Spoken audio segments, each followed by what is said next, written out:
Welcome, Anandi, to Kanha Santivanam. Thank you, Raji.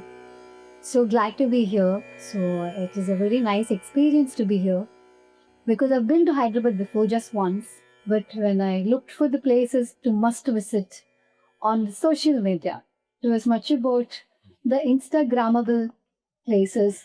So I had missed this village.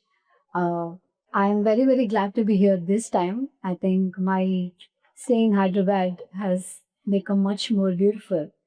So I want to ask you a lot of things which have been bothering me as a person, also because of what we read, what we hear, what we see, and all that. And I've always thought, just like my dad also believed, meditation could help in a huge way.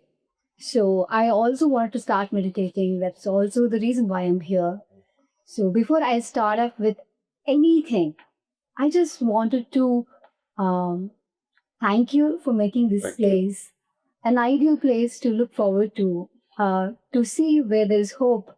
Like 8-year-old forest, to look at it and to see that a forest can be made in just 8 years. If only there is somebody who can hope and take action to everything. So that was really inspiring.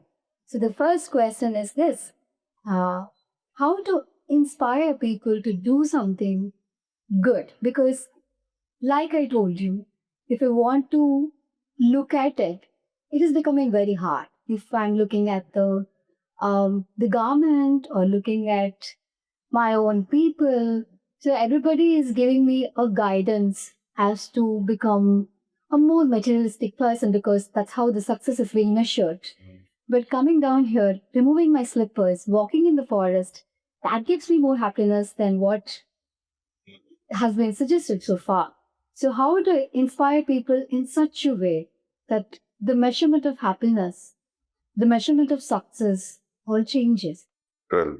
We have a long dictation on how to inspire and how to move away from materialistic approach to life. Well, let's see how to inspire others. I would not waste my time in inspiring others. I'll try to do things myself as much as I can. And while I am doing something, there will be like-minded people, with synergy. They will join you. Yeah. People are really looking for authentic individuals on this globe. They have seen all kinds of babas, and I call them yogis who have become udyogis, and they have become money-making machines. And you don't find authentic individuals who can really be the example. Very rare individuals. And whenever we talk of highly spiritual persons, one who has attained,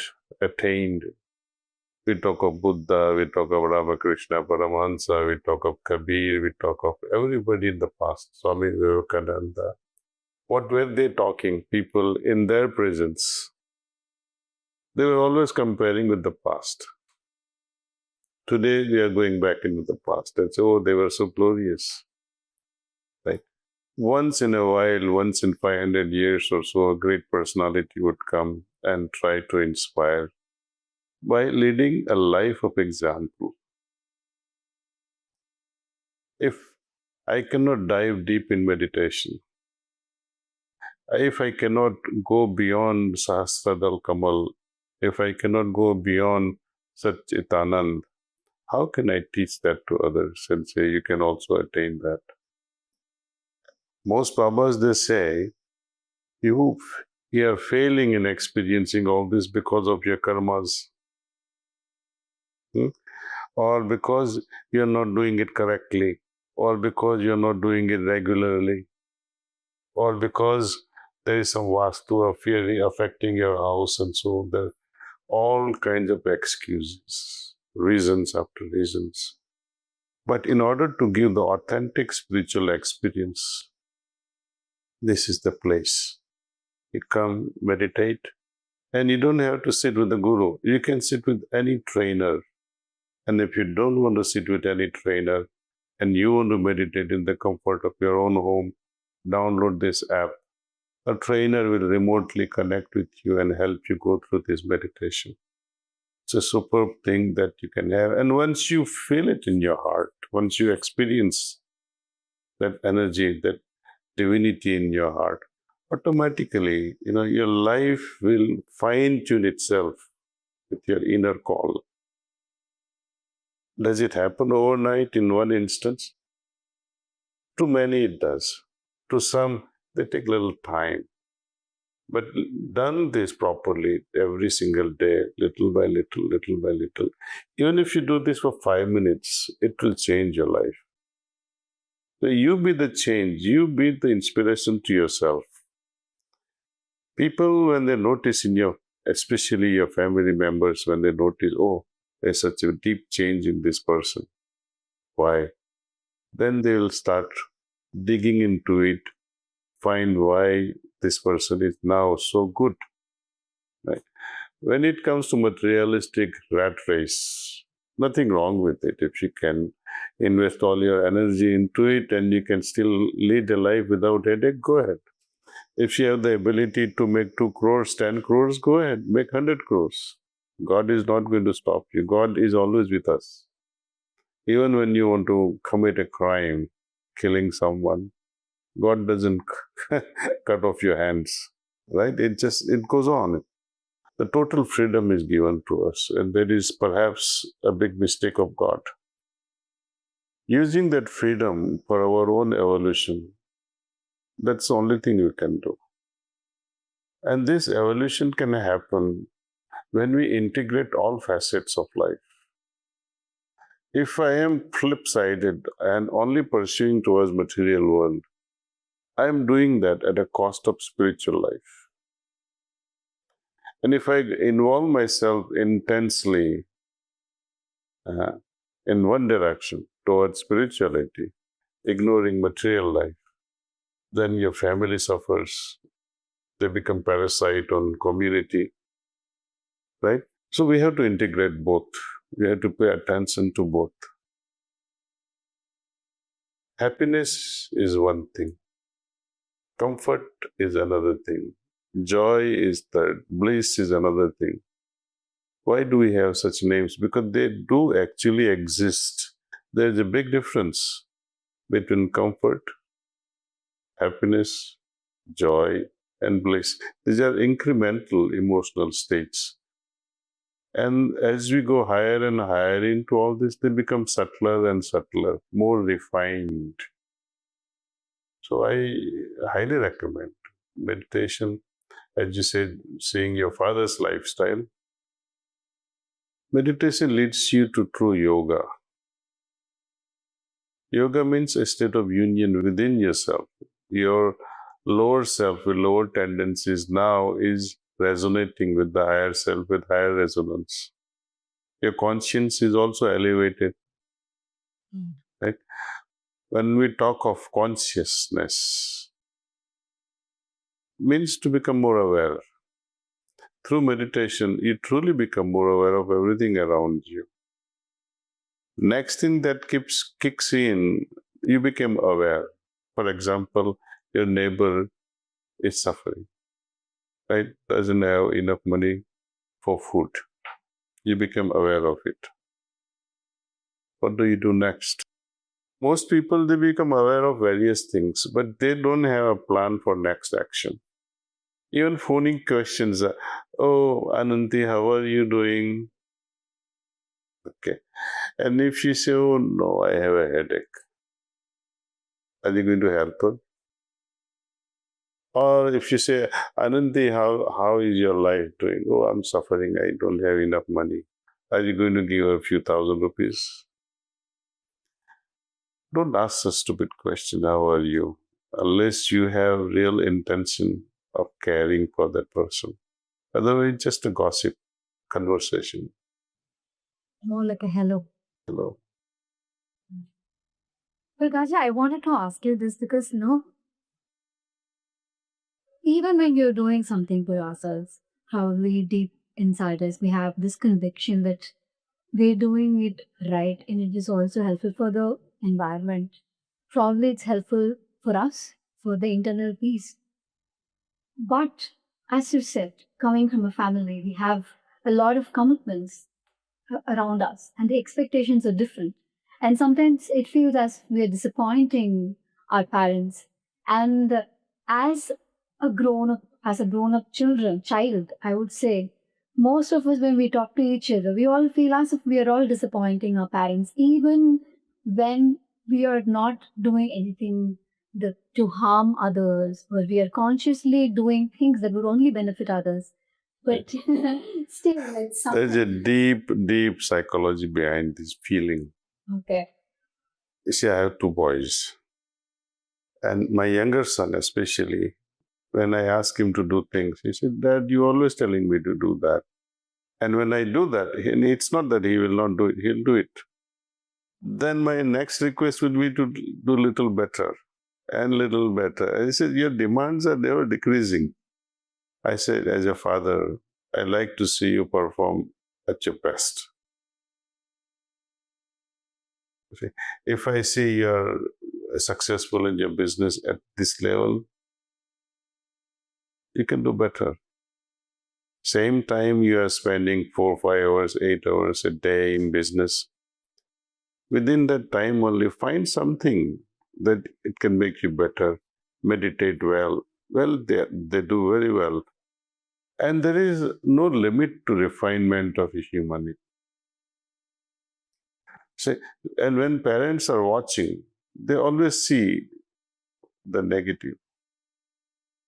Bete, correct this, correct that, correct that. And children generally resent.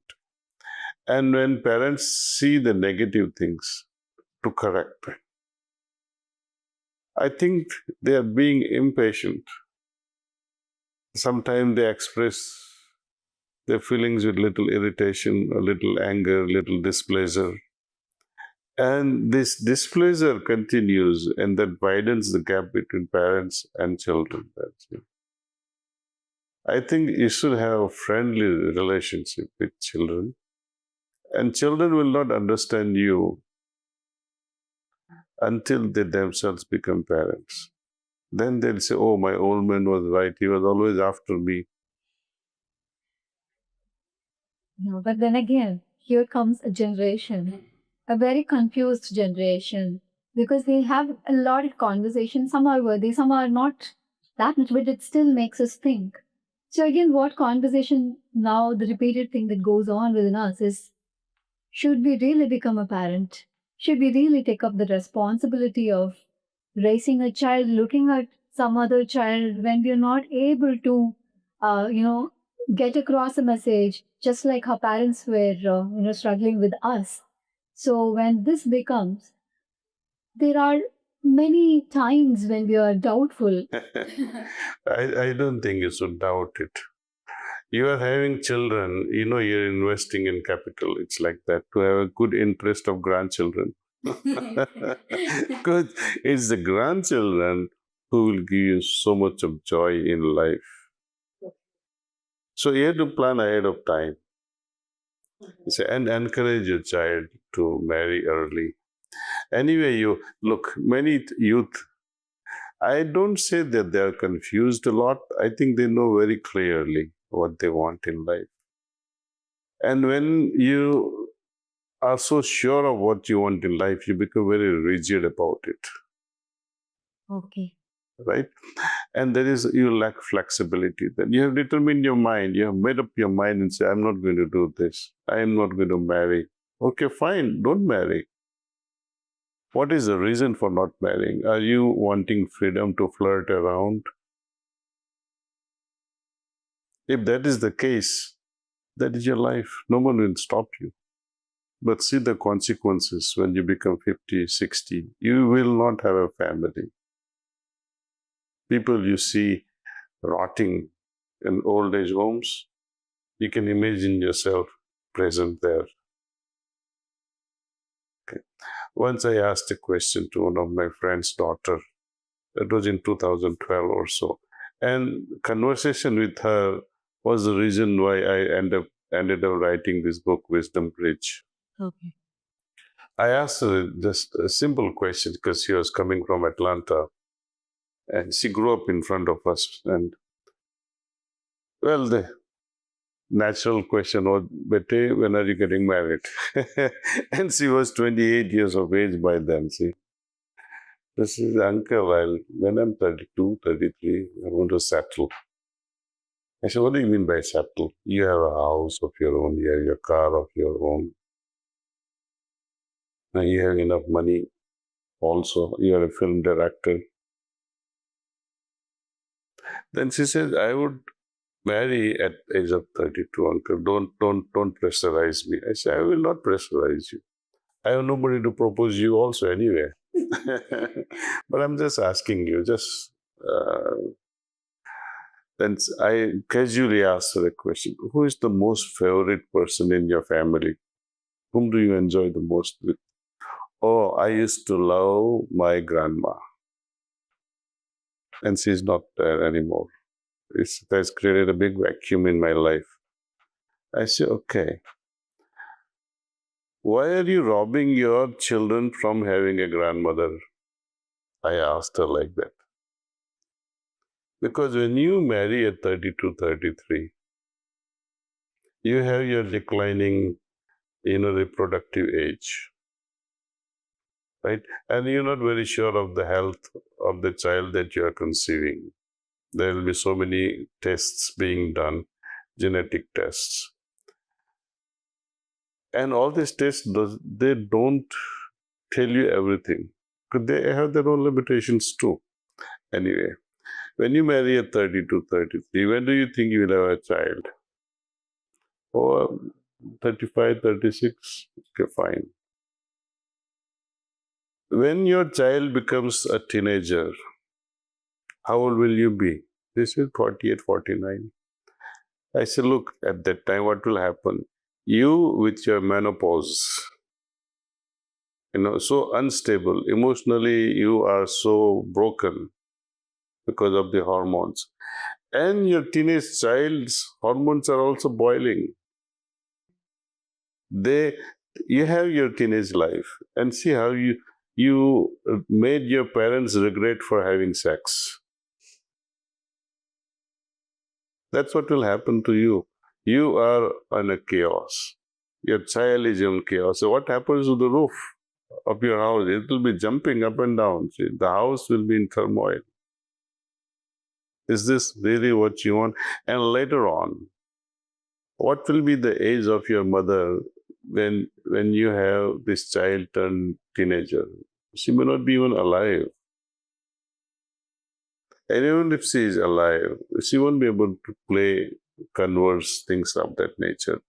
So the wisdom, the way you sit, the way you talk, the ancient stories from your childhood, from grandmother to grandchildren, it will not be there. It is not transferred. That bridge is broken. The wisdom bridge that gets transferred is broken absolutely. And that's how there will be a cultural sabotage. Parents don't have time to influence you culturally because they're too busy. Grandparents are not there. So you remain a vacuum. And when you have your own children, what are you going to teach? You're an empty vessel.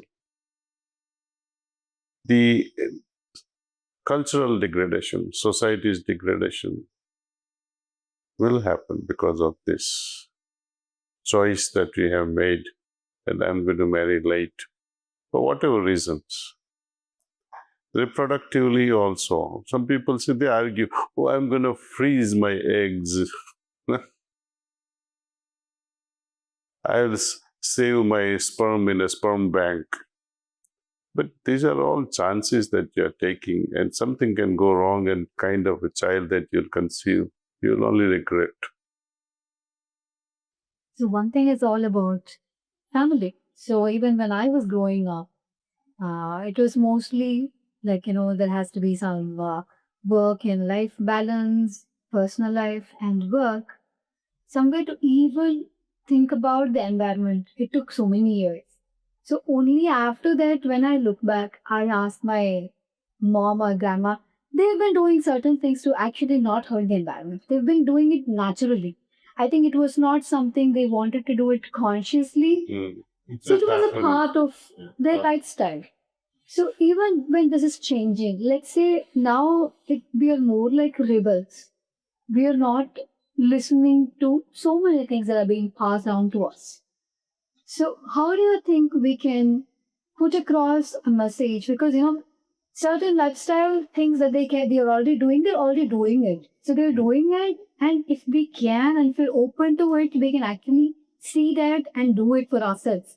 But the problem is with the influence of media, with the influence of marketing, with the influence of advertising, the fears that we have, the values have been shifted. So now we are like in a chaotic world where we don't know um, who to follow, who to look. Well, I understand that.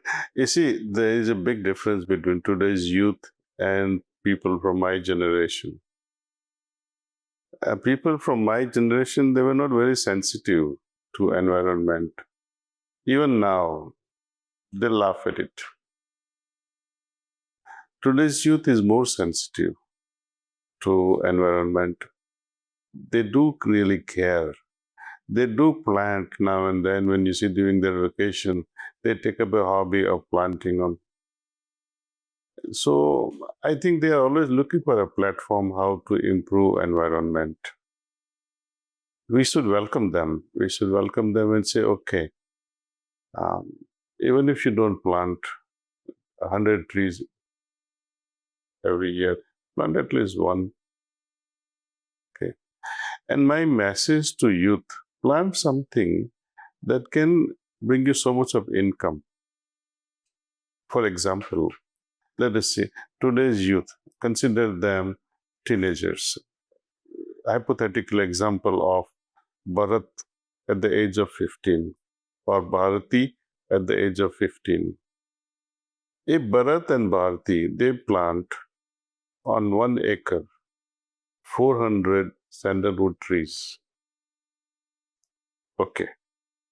When these trees would mature, when they both turn 30, that means after 15 years, each tree at today's market price will bring them 5 lakhs.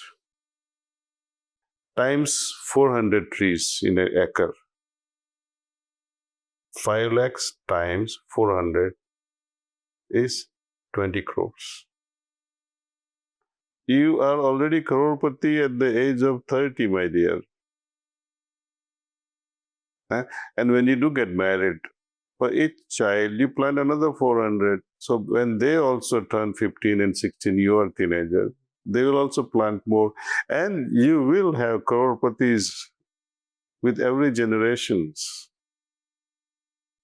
If environment is not of your interest, at least money should be your interest. If nothing is interesting you, then we have no interest in you. So do you look at this generation and what do you think that we are majorly missing? You're not majorly missing anything. You are missing a real experience. Everybody is bombarded. Even my generation was bombarded. My father's generation is bombarded, and they got convinced. We get convinced halfway through. Today's youth will not be convinced just by words. For example, they say, oh, believe in God. Youth will ask, why should I? I don't even know God exists or not. Right? And when a youth asks grandmother a question, Grandma, do you believe in God? She'll say, yes. Why are you asking such questions? And she might get angry also. You will upset her by asking such questions. But then, Mama, cool down. Let's have a real discussion. Why do you believe in God?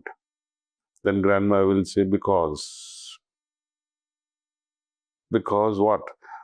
My Shastra says so, my Our religion says so. My mother taught me this. My grandmother taught me this. Okay. But what about you? Have you felt the presence? I'm still waiting. Grandma is still waiting for the experience because we are too busy with rituals. We light up diya. Nothing wrong in lighting diya. It it's symbolical. It shows that I must acquire light. My inner must become light. My heart must become light. Means my heart must guide me. I must become more aware of things. There should not be darkness in me, darkness of ignorance. We are fully aware. The diya represents the symbol of awareness to create that. Once you understand the importance of it, it has served its purpose. We light up the incense sticks also. It is also symbolical, it makes you happy. And people become happy when you share your love. The fragrance of a human being is only in the form of love. So these are all symbolical things. Symbols to tell us the hidden message. Right? Three great words, Sat, Chit, Anand. This is also a coded word passed on from generation to generation. But most people don't understand it. Even the preachers today, they don't understand what it means. Of course, they will say Sat is truth, Chit is consciousness, Anand is bliss. Literary knowledge is very much there. But how will you make them understand the truth when you arrive at your consciousness changes and becomes blissful? The means to arrive at the truth, means to arrive at blissful state, means to improve your consciousness. Where are they? So one has to look forward to means to achieve Satchitanand. When say Vishwa Shanti, it's also Om Shanti Shanti. It's a beautiful, beautiful, beautiful message. Shanti, Vishwa Shanti. खुद में तो शांति नहीं है. You don't have individual peace. How are you going to bring about Vishwa Shanti, universal peace? So everything is pointing to one thing. See, these are all hidden messages through mantras or words. You keep on reciting, unfortunately, without taking the next step. Both Santi as well as Satchitanand states, they are achievable only through meditation. You have seen the photographs of Lord Shiva. How would you describe Lord Shiva's photograph? Color of him he's sitting and then he's meditating, his eyes closed, sometimes his eyes open, and then probably he's focused, it looks as if he's having everything under his control, like especially he's having himself under his control. That's what I feel. Have you seen the photograph of Yoga Purusha, Lord Krishna? Yeah, very happy. Uh, but when you say Yoga Purusha, he's in the state of meditation. And he's sitting in Sukhasana and meditating. Lord Krishna, Lord Shiva, Lord Shankar, Mahadev, Yogaraj, he's meditating on Kailash. Yeah. Right? In Ramayana, you'll find Hanuman, Sita, Lakshman, Ram. They're all meditating together. As a child, I used to enjoy these photographs, not realizing the importance of it. But I used to simply enjoy these photographs. But then, as I grew up, it made me wonder. These are all divine Purushas, Avatar Purushas, great personalities. They are complete beings, perfect beings. Why do they need to meditate? Yeah. So that prompted me. Am I as perfect as them? If perfect beings need to meditate, I, being an imperfect person, I got to meditate. So I started. And I didn't know how to also meditate, but I used to close eyes like Lord Shiva and all those photos I would see. I just sit quietly, but nothing happened inside because you need someone to really walk you through your own consciousness. Later on, I found my Guruji, this Babaji Maharaj, with his levels of approach in spirituality. He could transmit his essence, what he had attained, into you and make it part of us that you experience. And I strongly say that don't believe in me when I say this. Experience it and then believe it. Because belief is like short-changing yourself. I believe in God. Is it enough? What is going to be your next step? Oh, I have my beloved. I have my girlfriend, for example, if you say. What do you do next? Are you going to marry her? Do I believe in stars? Do I believe in the sun? Do I believe in these trees? I don't have to believe because I see them. So when it's actualized, the belief drops. You don't need to believe in trees because you see them. I have to believe in ghosts because I don't see them. I have to believe in God because I don't experience Him. We have to drop this belief by experiencing. Once you experience, then the question of belief doesn't arise. I know so. And that's what we offer through meditation, the real, authentic experience of divinity. And see how it keeps changing. Would you ever arrive home to your destination? Not possible. Because God is infinite. And there is no stop whatsoever anywhere on this spiritual journey. So there is no frustration. You keep moving. Meditation itself sounds like one, huge stuff because it's not been a part of our life as such, my life, basically. So this, as someone who's new to meditation, um, for them, like you said, it might be overnight or it might take months or years, or like you said, it's an ongoing journey. But to start with, where do they start? How do they start? Well, we have trainers all across the globe. You don't have to go to Guru's feet and give Guru Dakshina and all that. Some gurus, they say we have to charge money. Nothing of that sort here. No one will ask you before, no one will ask you after. Okay, that's first thing. Second thing, suppose if you are in Allahabad or you are in Tashkent or you're in Moscow or UK or in Bangalore, log into Heartfulness website and type heart spots. Wow. That will give you the location of the trainer.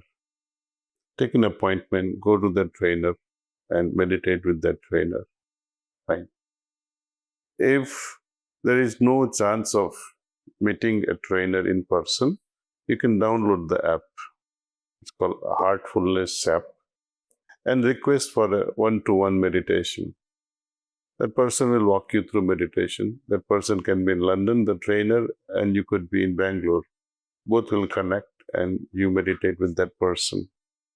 To be initiated into this system properly and receive this yogic transmission, the essence, you need to have at least 3 to 4 individual sessions with the trainer. Okay. Yeah. And that will put you on the track of meditation. We meditate every morning. New persons can start 5 minutes, 10 minutes, 15 minutes. Make it regular. And then in the evening when we come back home, meditate for 15 to 20 minutes. It's a different meditation, different from morning. And that the trainer will teach you. And just few minutes before you finally retire and say good night, there's a 4-line prayer which you try to understand the meaning of it, contemplate over it, and sleep in that mode. And that prayer is also not a big thing. It's not in Sanskrit. It's in English or your local language. And it's very simple. It says, "O Master," or "Hey Nath," or "God." We say, "Thou art the real goal of human life." He is the real goal of my life. We are yet but slaves of wishes. And these wishes are putting bar to my advancement. And then what's the way out? Thou art the only God and power to bring us up to that stage, the goal. So you are the goal. What is problem? And what is the solution? So it's a simple prayer. Anyone can practice after the age. You have to be minimum 15 years of age. One question. So when we start to sit with ourselves, like you said, we get to know a lot about ourselves. So what if it is too much to handle? What if we have so much of confrontations that are happening? Well, it's a good thing, no? Suppose you're looking at the mirror. There's one spot on the right side of your nose, another spot here, and some dirt here. Do you get overwhelmed seeing all these spots on your face? You will want to clean it, right? So when I am looking at my inner mirror, when you see your own ugliness, don't be frightened. Try to work on them and see how beautiful you can become from inside. Only when we become aware of our own weaknesses, our own problems, more than 50% problem is over. Solution is the next thing left. When we keep on ignoring the weaknesses and problems of life, they are not going to be solved. They will remain within our subconscious. It will burden us. So it's best to face them head on and tackle it. Okay. Also, when you have, so one thing is about us, like what I am doing, what that is doing to me. So that's one thing. Let's say I'm looking at a forest here. So I am looking at something which is very positive, where people have come to head together to do something which could inspire a lot of people. So at times there's also anger of the government or the people in power or people in position. And sometimes we feel powerless when there is power and we're not able to question it. Let's say there is a dog in my street and it is not being treated properly, but when I go confront somebody of treating it not properly, there is a lot of commotion in the area. So sometimes we feel like, okay, shall I ignore it for my mental peace or should I go down and do something about it? Because it's not going to be easy. It's going to be a very difficult conversation, difficult journey as such. If it is going to be going beyond the street, probably it will be a difficult journey also. Like few minutes before our session, we were talking about politics also. So sometimes I feel when we feel something is right, shall I put myself through that difficulty to get things done right? Or should I balance it in such a way that it doesn't affect me so much, but it would also curb my interest in doing something for others or for the environment? So, how do I balance this? Then do whatever you can within your limits. That's all that you can do. Oh. You can't tell your neighbor, do this, let's do it too. Once or twice he may or she may oblige, but then they say, oh. So I think whatever we can do on our own, it's good. People, as I said, like-minded with similar synergy will always join you. I'm sure there are many great people on your street and people who are listening to me. You're not alone. There are many good-hearted people who will join you. In the beginning, you'll be alone, but then slowly there will be twos and threes and fours, and that's how the team is built. Thank you for that. And Raji, what do you think? How the world will be if everyone starts meditating and everyone becomes conscious? People from paradise will start descending on the planet. Even gods will be tempted to come to earth and say, let's go meditate. If everyone meditates on this planet, the world will change. Thank you, and thank you for being seed. Meditation, as you said, I have to start meditating. I'll experience it. You didn't take sitting so far? I took one yesterday. Oh, I good. started. And today? Today we have another session. Okay. So I think we've come at the right time, right when we thought. Naturally, I was thinking that, probably it's time for me to start meditating. And that's when I read the book and everything was falling in place. Yeah. Then I was like, just we came yesterday, it started raining. Just when we stepped out of the rainforest, it started raining.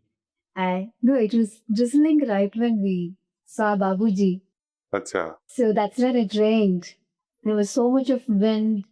It was such a pleasant experience that we had yesterday, and it was as if it was all conspiring to have this experience. So also we got to meet you. So thank you, Daji, for your time. I think even to ask you a lot of questions, I have to read certain books. Like I have to read a few books that you've also suggested. So I hope I can come back with more questions. It will be my pleasure. My pleasure. Yeah, I will come back for that. But thank you so much for this. Thank you. Thank you for coming to Kanha.